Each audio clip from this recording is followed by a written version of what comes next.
Ladies and gentlemen, Mr. Randy Gage. Randy, welcome to the show. Welcome to Become Your Own Superhero. How are you, sir? I'm great. Thanks for having me on with you. Well, thank you for coming on, Randy. And you're beaming in from the beautiful state of Florida over in the US of A. Currently going through a similar sort of scenario to the rest of the world with regards to a bit of COVID-19. What are you doing right now to stay positive, focused, and with your eye on the prize? Well, full disclosure, I'm a lonely hermit anyway. So I'm happiest when I'm hunched over my laptop in my lonely writer's garret working on my next book. So being in self-isolation is kind of a permanent thing for me. So when I'm in quarantine, there's not a whole lot of difference in my life. But it did make me crazy at the start because I'm all about routines, right? I have routines for everything and routines for my day. And part of it was I'd go down to the gym first thing, 5:30, 6 a.m., and I would do cardio. And then I'd go to the gym in my condo here. And then I'd come up and I write and have my protein shake and do my self-development time and everything. And then around mid-morning, I'd go back to the gym and do some resistance training. And so doing that, I actually met other human beings and had conversations with them and left the confines of my apartment. And then when they shut down the gym and the quarantine started and I went into self-isolation, I didn't want to get infected. I didn't want to get anyone else infected. It was really a change. And I was trying to figure out how to do workouts that I could do in my house. And then I realized that, and still I always got out and I played softball and had softball practice. So I had stuff where I went out and got fresh air and sunshine, and that wasn't happening. And I started just getting really discombobulated. And then I realized, okay, I've got to rework my routine. I got to find a home workout that works.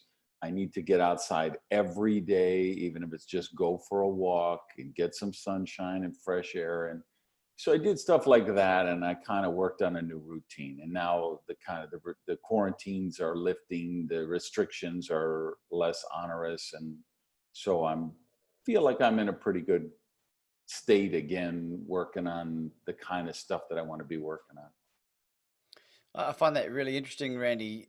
You talk about, being this reclusive hermit, and yet, as far as I can tell, you're an international speaker, motivational speaker, and amongst other things, which we'll get to in a minute.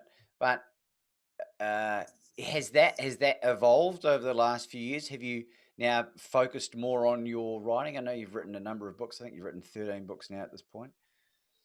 Yeah, well, the thing is, I can speak to a crowd of 10,000 people. Doesn't faze me in the least. I don't have stage fright. I don't get nervous before, whatever, because that's my platform. I control that, right? So because I control it, it doesn't bother me. But if I get invited to a dinner party and I have to make stupid conversation, how's the weather? What do you think about forget it, I'm a mess, right?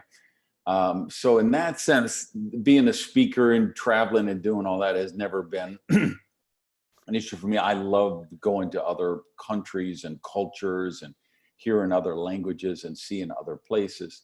But I'm just an introverted person. And once I know you, I'm your best friend for life, and, we're instant connection. But until then, I've got a little social anxiety that I have to work through.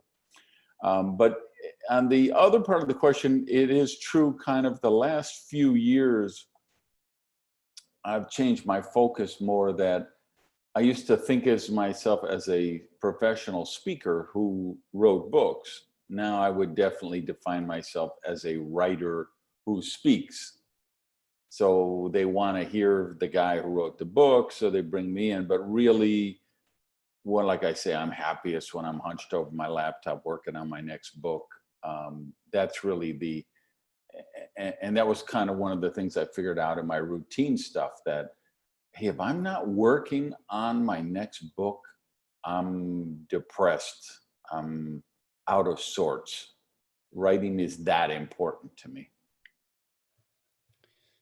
At what stage in your life, Randy, did you work out that writing had become that important to you? What happened? Really was just the last few years. I mean, I always wanted to be a writer. As a teenager, I was this voracious reader, and I kept saying, man, I'm going to write a book when I grow up. And I wrote my first book, I think, in 96. So that was finally like the culmination. But I didn't see myself as a full-time writer, or as a, the profession of writing. It was just part of my business thing. I was doing trainings and workshops, and people kept saying, you got to write a book. We want a book from you. Put all your stuff in a book. And so that was the impetus originally. And then I started blogging, and I've probably done 15,000 blog posts. So that's when I really became where, like, okay, it's if I want to be a good writer, I need to write every day. So the blog was a good conduit for that. And then the last few years, it was like the security, the restrictions, travel, the hassles were getting to be so much. I love to be in a place like right now, Australia. I love Australia, right? I told you before, I had an apartment in Sydney for 5 or 6 years.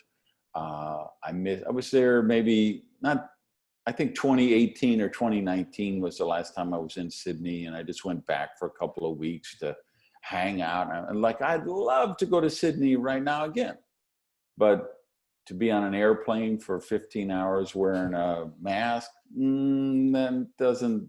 that part I don't like.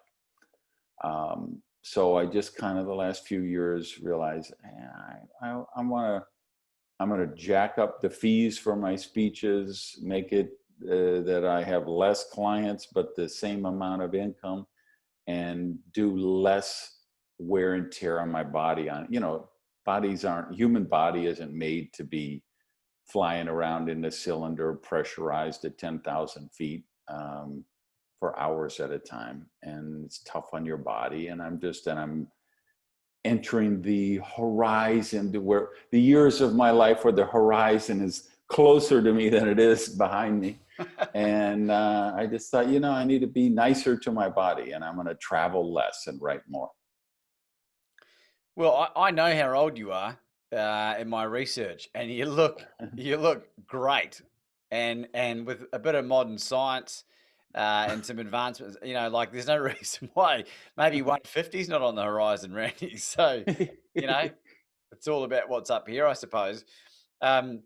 With regards to your blog writing, there was something that struck me that I found really interesting. At one point, I saw something, might have been a few years ago now, that you had written or composed the most number of tweets ever on Twitter. Is that right? I was the most, I had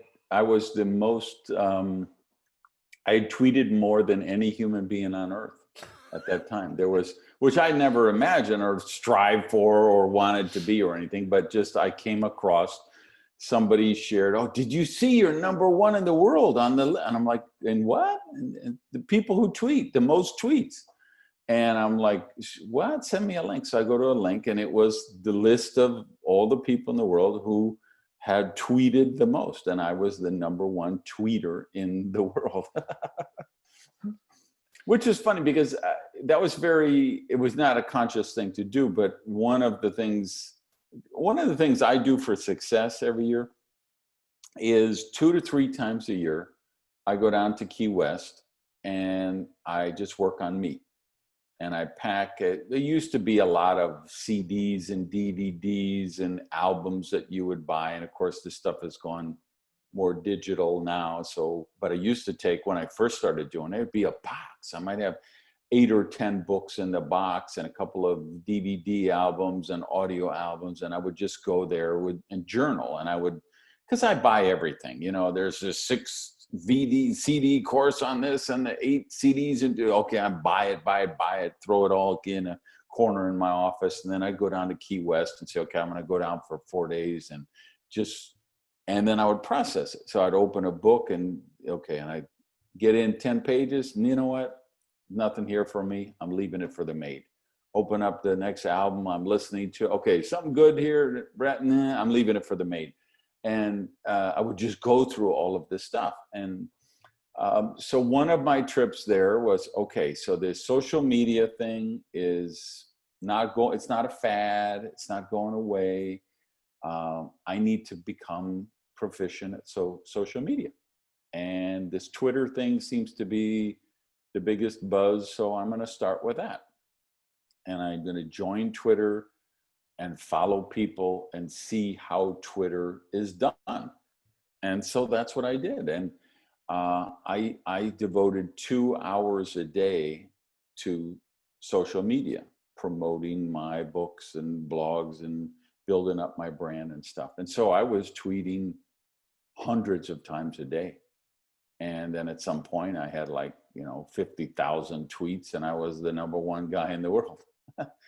And now I think I'm not even probably on the list because you have all these bots that, send out 5,000 tweets a day or whatever they do.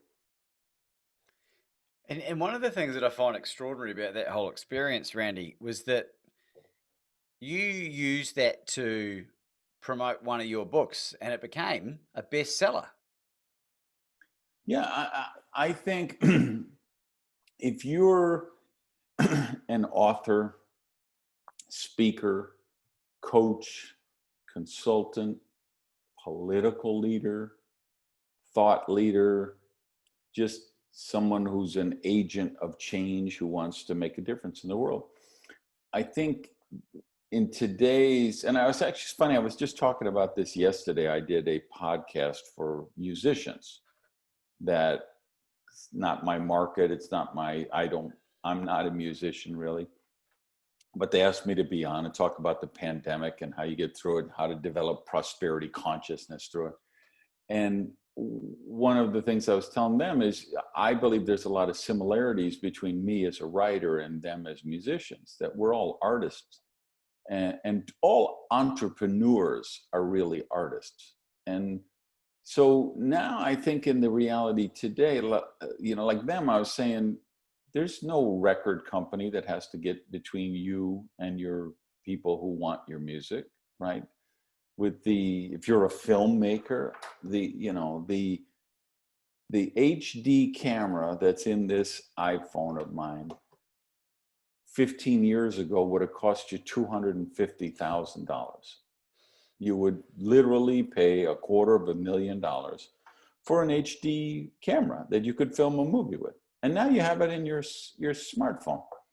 And Spotify and Patreon and blogs and podcasts. I mean, there's just no reason that any artist can't connect direct with his or her tribe.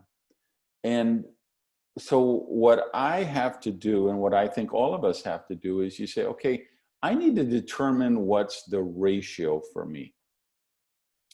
How much time should I spend creating content, and how much time should I spend promoting my content? Like, you were right, I've done 13 books, number 14 will come out next year.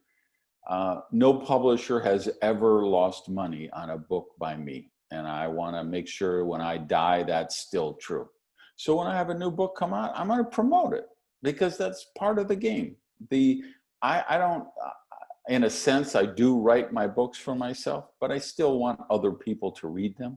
I have a message I want to share through them. And so you create the ratio. And so like for me, I want to work 10 hours a day, right? I like to start 5, 6 in the morning, go to 5, 6 at night. And I'm going to have my break for my cardio and my gym and my lunch and dinner and whatever. But, 6 a.m. to 6 p.m., I want to write and produce and work. And then after that, I want to be like real people and go to dinner and meet friends or watch a movie or whatever the case may be.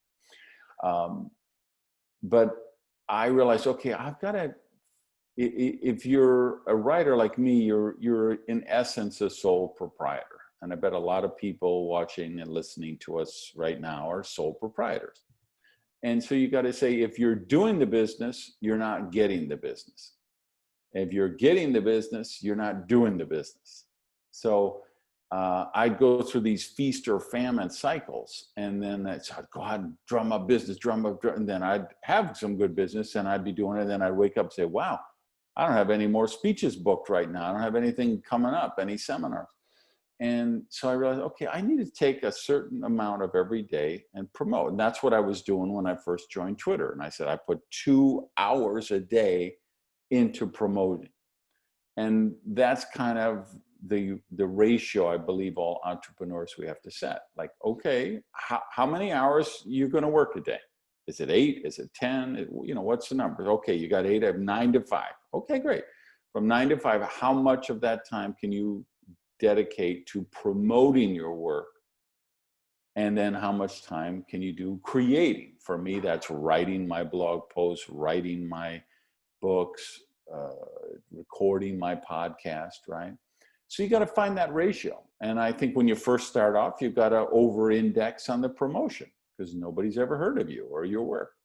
And then as you start to build market gravity, you can dial back the promotion. And so like for me, now it's about an hour a day I'm going to do in promotional stuff. So I'm going to write a blog, then I'm going to post it on my Facebook follower page and my personal page and my LinkedIn profile. And I'm going to tweet it out and I'm going to Instagram it. And, I'm going to respond to those and the people who retweet it and connect with people, whatever. And then I've got 9 hours that I can write and be creative. And I think we all have to find what's that ratio that we want to do, that we need to do to be successful with our work. I'm sure there's some people looking at you, Randy, and thinking, he came from an Ivy League university and, had this really extraordinary upbringing, but that's not the case at all. And I just wondered if you'd be happy to share some of your background with our audience, because I think it's really important. I think it's fascinating too.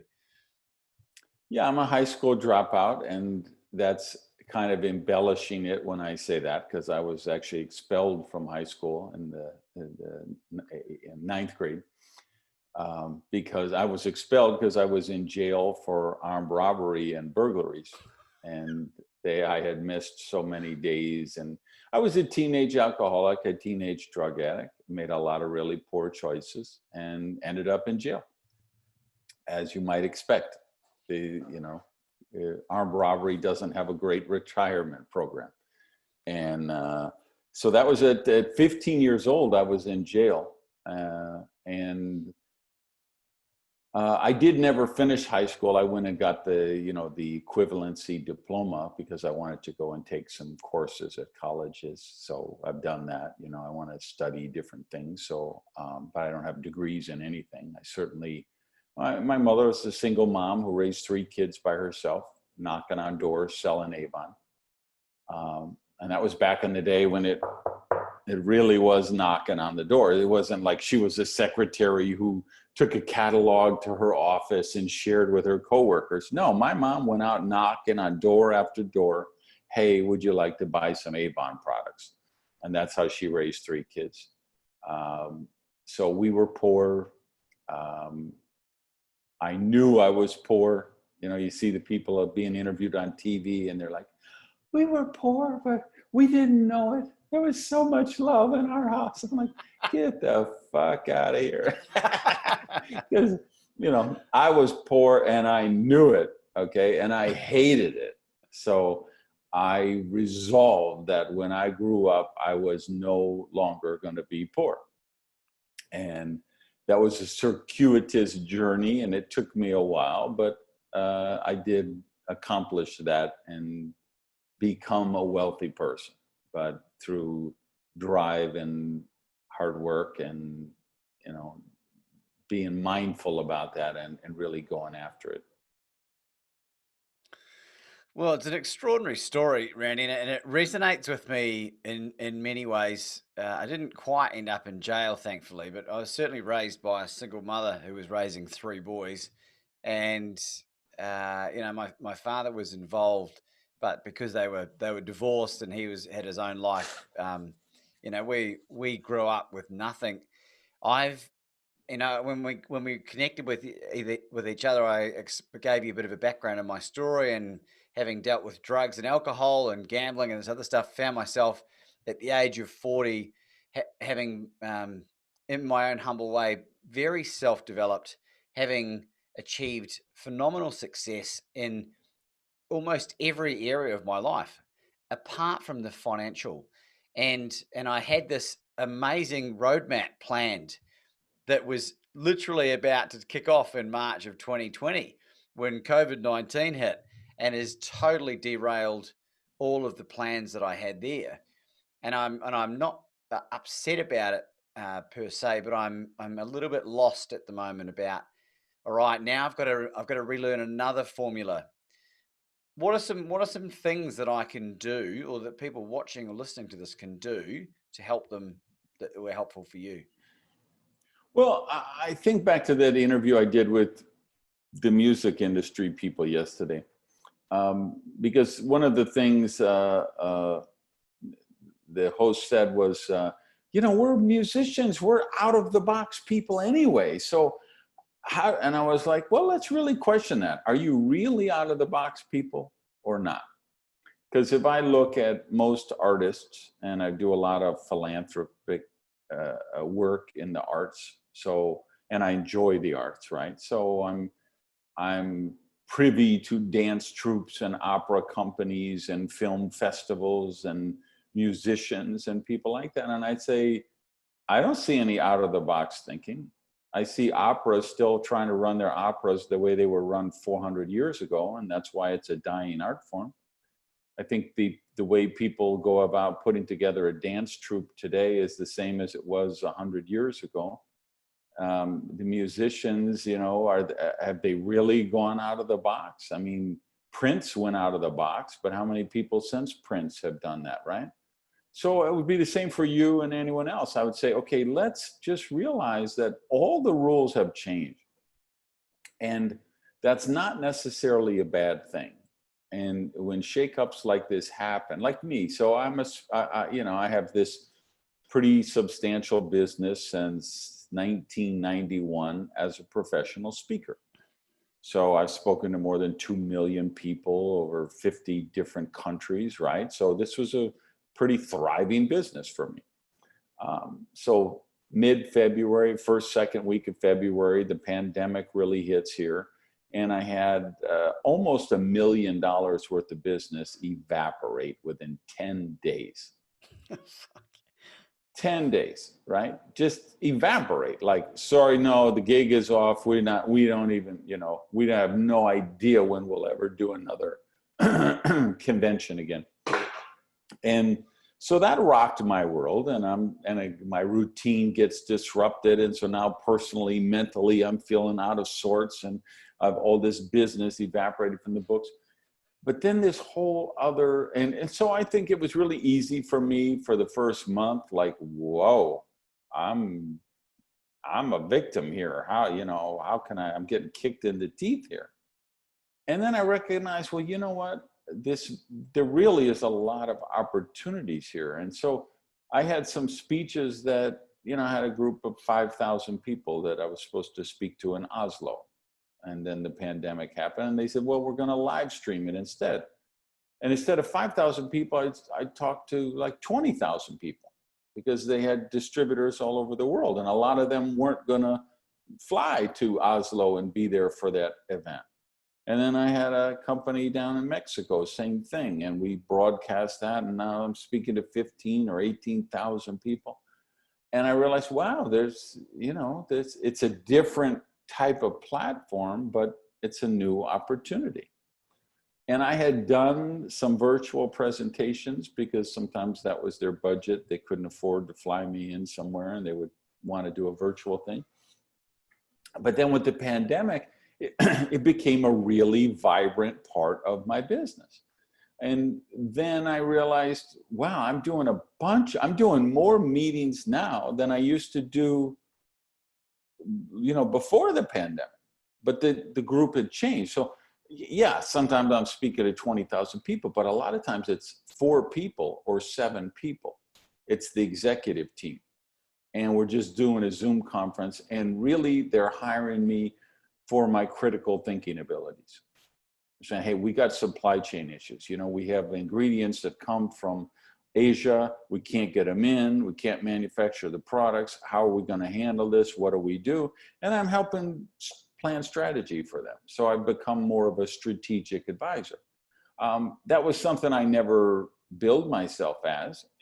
Had a client in Europe. They were like, hey, we're hearing the border is going to close. We don't even know if we're going to be in business next month because we may not be able to get I was like, dude, I want you to go out right now, get the biggest warehouse you can find and just put down cash and rent that warehouse. And you bring in all the inventory you can get in. So he did that. I mean, I'm like, literally hang up the phone now, Google warehouses for rent, jot down the addresses, jump in the car and do that right now. And you call your supplier. He was getting his stuff from Central Europe. I was like, you call them, get it in as soon as. So he stocked up 6 months worth of inventory in this warehouse that he got. And 5 days later, Germany closed the border. And he would have been out of business. And he actually has a product line that is really a good line to have in a time like this. It's got air purification systems and stuff that it was, a wonder. So he's had record month after record month after record month. So instead of me flying there and speaking to his team, it was me being a strategic advisor.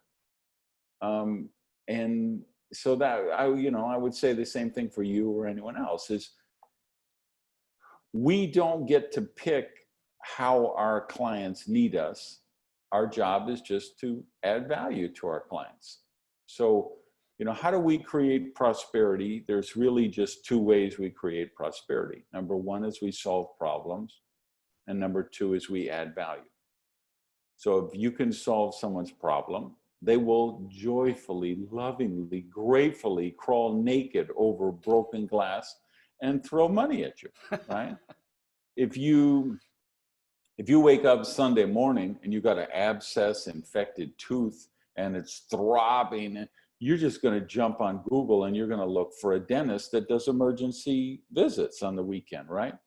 You're not looking for coupons or discounts or early bird. You're like, I have this problem and I need it to go away. And what if the dentist says, yes, I have special office hours on Sunday and it's $900, you're going to, thank you, I'll be right there. And, whereas if it was Wednesday at 10 a.m., you had a cavity, you'd have $900. Are you out of your mind? I can get this for $400, So anytime you can solve problems, people will pay you for that. Anytime you can add value, you can show someone how to make their process quicker, less inexpensive, more productive, produce more units, whatever the case may be, if you can add value in some way. So same thing with you, even as a superhero, right? You may not be able to fly there in your cape and tights like you normally would. You may have to do it through Zoom, but you could still do it through Zoom. So it's like, be open-minded and willing to look at, how you can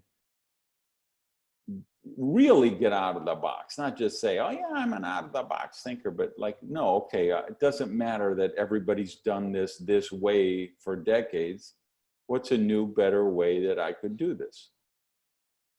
Well, it's funny you say that, Randy. Today I actually ran my very first webinar for, it was called Secrets of Small Talk. And one of the things that I really took for granted was this, have always been an extrovert.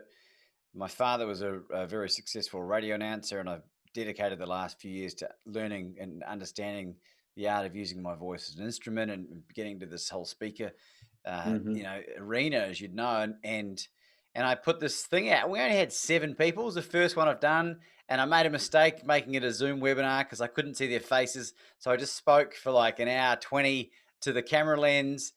We managed to get some Q&A in there, thankfully, and make it quite interactive. And it was, $27 a ticket or whatever. I need to hone that type of thing down because there's some opportunity. What are some of the areas? Big opportunity there, right? And there are people who are just Zoom savants, and they got the breakout rooms, and they give people items to hold up in the screen and participate, and they're working the comments, and they got 3 different screens. And if you really want to, and my choice, I choose not to do that. I'm not really a tech guy. I'm an old guy, not a tech guy. So I'm going to be, all right, I'm here talking with you. Like I have one this weekend. I've got we're calling it the Prosperity Warrior Journey. It's a 3-week course I'm doing with Tim Shore, who's a psychologist. And we're just dealing with the mental aspects of prosperity and success, and how you overcome worthiness issues and things like that. And so we'll have the Zoom room, and we'll have some interaction and participation, but I'm not crazy on the tech stuff. So I'm not going to, it'll be low tech, but it'll still give me the chance to connect with people who really want to do that and interact with them. And that's the future, the near future for a lot of what we do. And it'll be the future. I mean, what the pandemic did is it forced a lot of us to do things that we were going to have to learn how to do anyway, right?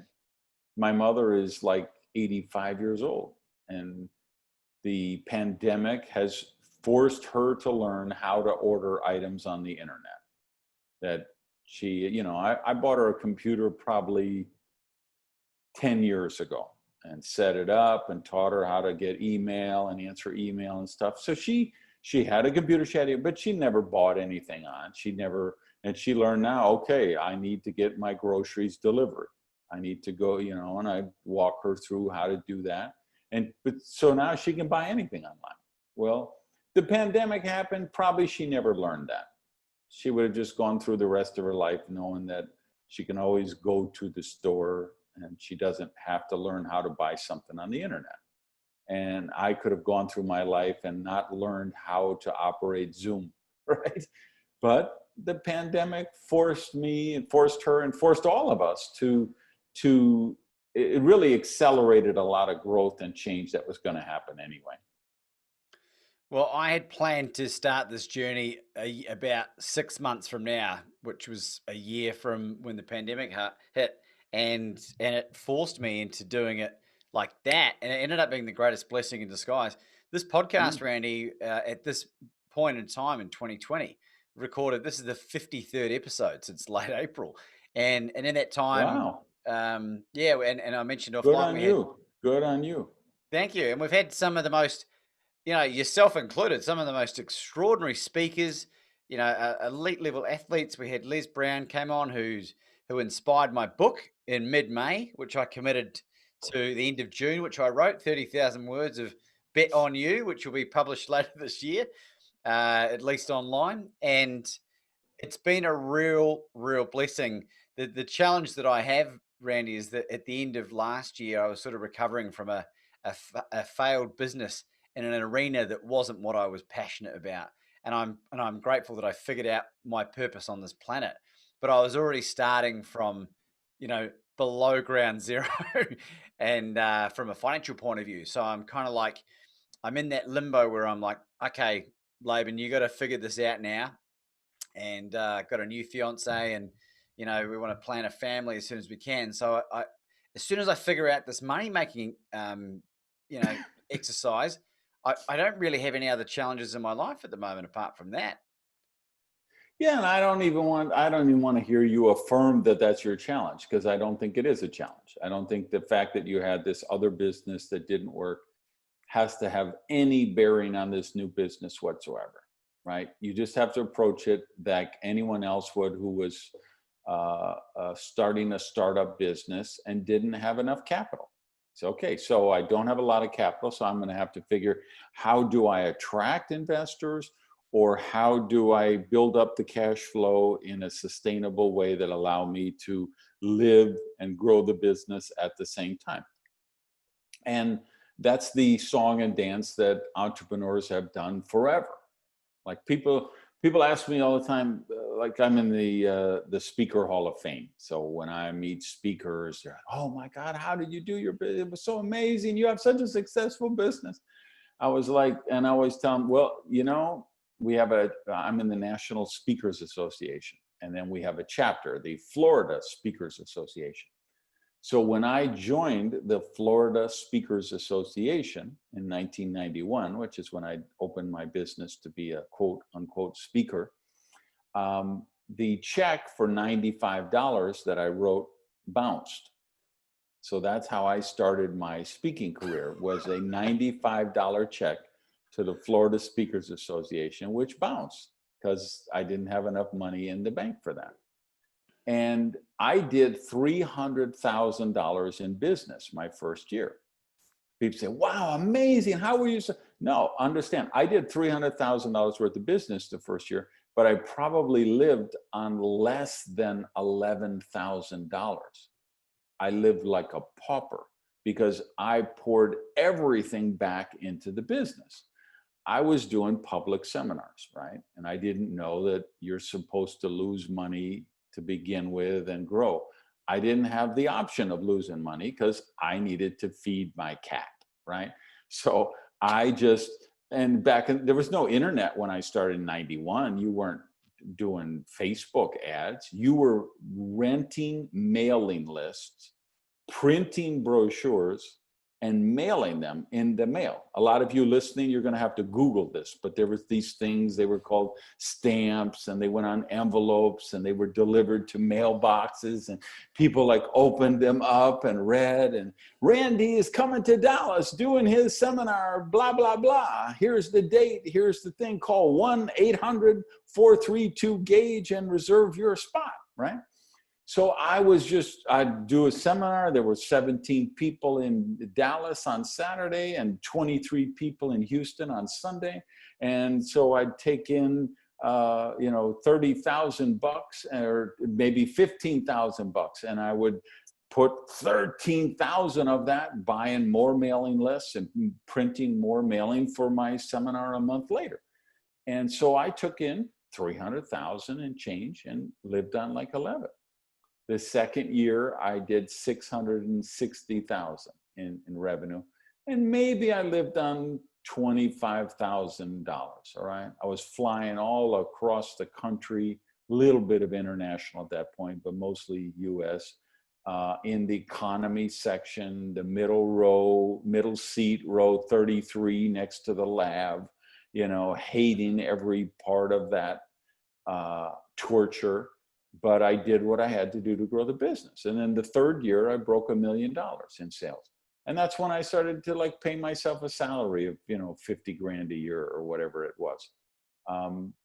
But that's the entrepreneur story. How many years did Jeff Bezos have a door on top of 2 file cabinets for his desk at Amazon, right? That's how he grew that company. And now him and Elon are kind of dueling over who's the wealthiest man on the planet right now. But that's what entrepreneurs do, right? So the fact that you had this other venture and it's irrelevant, really. You're in the entrepreneur dance that all entrepreneurs have had to do since time immemorial. So relish it, dive into it, enjoy it, know it's all part of the journey. And it's just it's going to cause you to be a better entrepreneur. Damn it! I thought you were going to say that.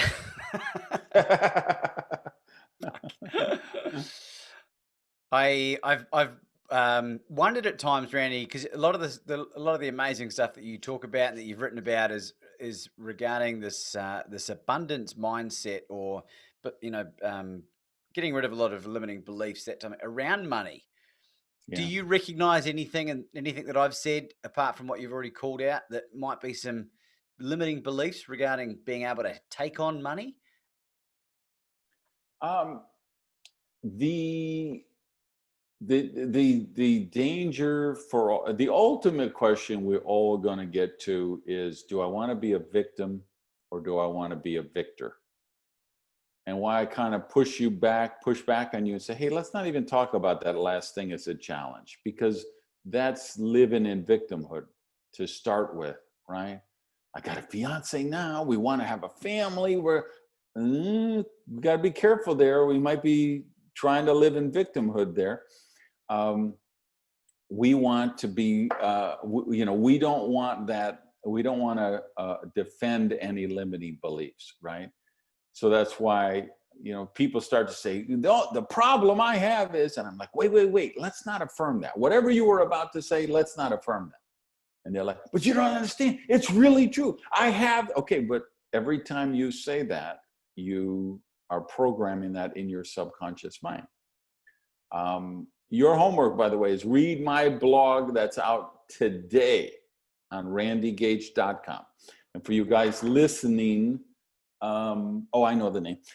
You have to search it depending on when this podcast gets published. I'll put it in the link below. All right, great. Yeah. It's called Speak Your Prosperity into Existence. And it's just all about how we affirm negative things and program them into our subconscious mind. And we know that when we program something in our subconscious mind, it has to happen, because that mind is just going to continually drive you to take behaviors to fulfill the philosophy or the self-fulfilling prophecy that it has created, right? So you have to recognize the limiting beliefs and then blow them up and replace them with empowering beliefs. And it's the most innocent things. The examples I give in the blog, and I did a podcast about this last week, I think probably the same title or something close to it. And for you guys listening, my podcast is called the Power Prosperity Podcast. And it's on every platform that does podcasts. But you hear people, so there's a contest on the radio, be the 11th caller and win $500 on Hot 105. Hot 105, your caller number 6. However, you caller number 7, number 8, hang up, and then they get to number 11. You won $500. They're like, oh my God, I can't believe it. I never win anything, right? What are you programming yourself when you say those things, right? Then something bad happened. They drop a dish, and they're like, I knew that was going to happen. Well, of course you knew it was going to happen, because that's what you program yourself with. So if all the good guys are married or gay, well, what's the reality you're programming into your subconscious mind, right? So as a writer especially, I'm just obsessed over the words that we choose. That's why I say you speak your prosperity into existence, because the words you use are the words that you're programming your subconscious mind with. And so that's really, the thing is, what most of my work is about is all of the mind viruses we get infected with, from organized religion, government, the education system, and then the data sphere, TV, radio, internet, social media, which just magnifies all of those previous 3 causes. And most of the programming is money is bad, rich people are evil, it's spiritual to be poor, or it's noble to be poor. If you want to be a successful businessman, you got to be a bad daddy. If you want to run a successful company, you've got to exploit disadvantaged people and plunder the environment and rip off the stockholders. And, that's all just negative mind viruses that you get infected with. And they parasitize the host and cause you to replicate those viruses. So you've got my next book in 2021, that's what it's about. It's called Radical Rebirth. And it's about how to kill off the old you and create the new one. And that's what I think we all have to do on a continuous basis if your life is not working. Like right now, I'm going through what my close friends who know me, they would look at each other and knowingly nod and say, well, yeah, Randy's going through his fourth midlife crisis, right?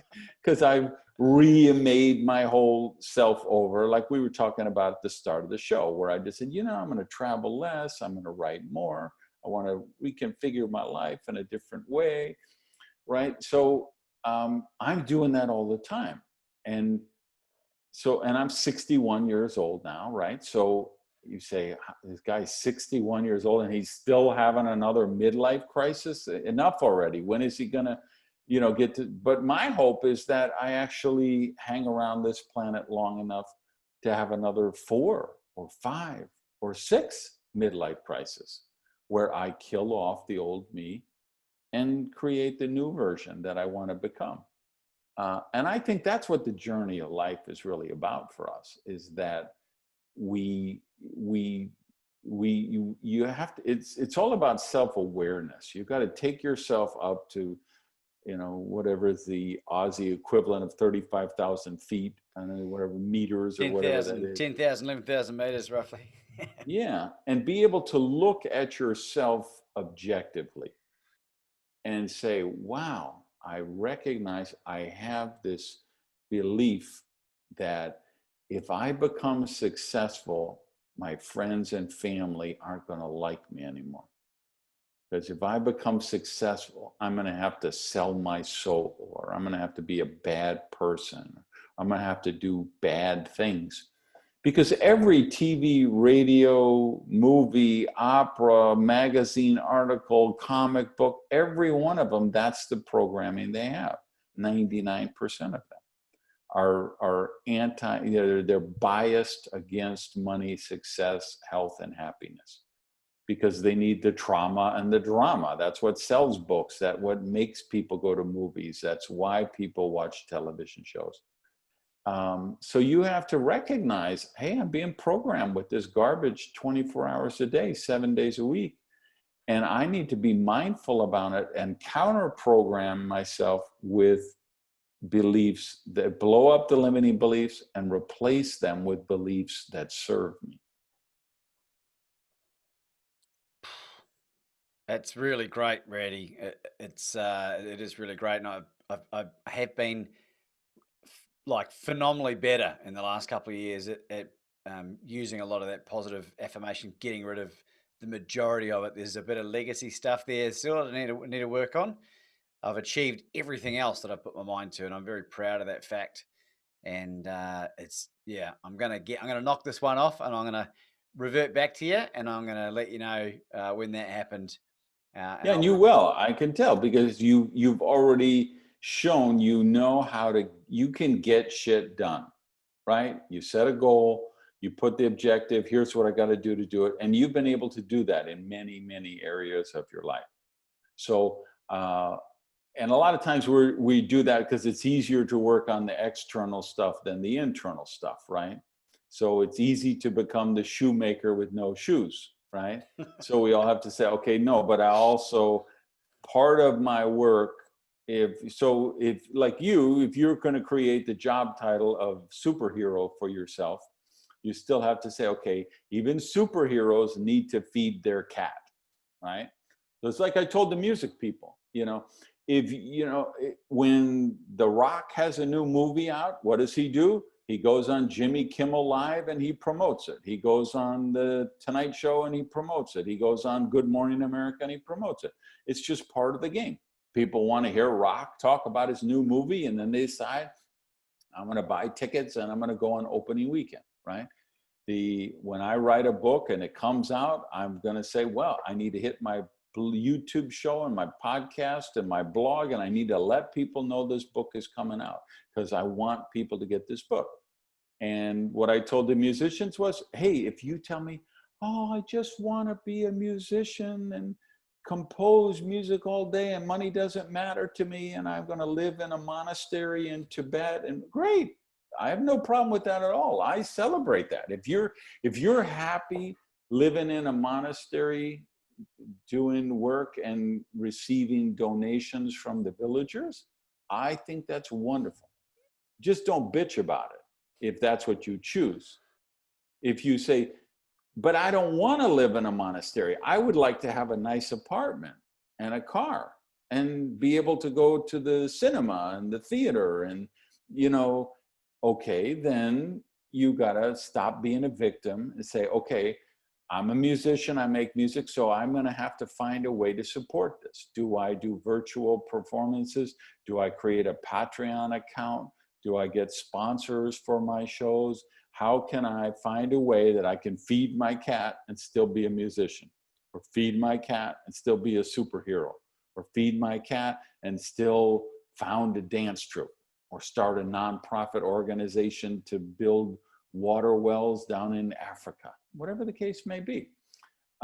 This is the mindful choice that we all have to / get to make. I'm going to need to let you go, Randy, because I know you've got some commitments with some clients in other parts of the world, and it's 1 minute before the cutoff. Did you want to quickly finish on anything before we wrap this up tonight? Just to remind everyone listening, I get where this pandemic has kicked us all in the teeth in a sense, but there's no use whining about it, bitching about it, festering on it. It is what it is, right? The world has changed. I'm actually recording this with him on 9/11, which for those of us in the United States is a day of the worst terrorist attack in our country's history, right? So there's a lot of sobering reflection upon that, but we don't live in that past. We learn from that past, right? And the pandemic's going to be the same way. For most everybody listening to this, you will remember 2020 as one of the seminal moments, eras of your life. The way people who lived through World War I and World War II and the Great Depression remembered those events. That's how we're going to remember 2020. It isn't just you. The whole world has taken a big kick right now. But that's okay. It has, like I say, there's all kind of hidden blessings there, right? There's all kind of hidden opportunities there. I mean, Jeff Bezos has made an extra $50 billion because he delivers stuff, to homes right now. If you're one of the shareholders of Zoom, your stock went from 12 cents to being worth it's a multi-billion-dollar company overnight, right? So if you're Uber Eats or DoorDash or one of those delivery services, right, this has been the greatest thing in the world for you, right? For every challenge, there is a corresponding opportunity. And the way we manifest prosperity is through the power of ideas.